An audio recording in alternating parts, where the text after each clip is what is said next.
সূচনা এবং প্রাচীরের উপর দিয়ে হাঁটা প্রাচীরের কাঠামোর উপরে চাপ সৃষ্টি করে।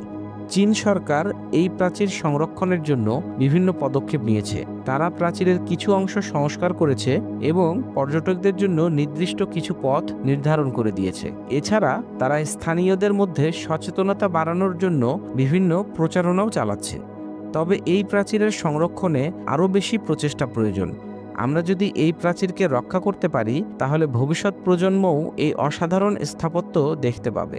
চীনের মহাপ্রাচীর আমাদের শুধু ইতিহাসের কথাই বলে না, এটি আমাদের মানুষের সক্ষমতা ও সৃজনশীলতার কথাও মনে করিয়ে দেয়।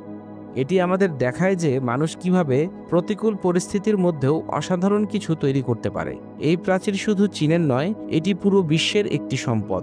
এটি আমাদের বোঝায় যে আমাদের ইতিহাস ও ঐতিহ্য রক্ষা করা কতটা গুরুত্বপূর্ণ। আমরা যখন প্রাচীরের উপর দিয়ে হাঁটি বা এর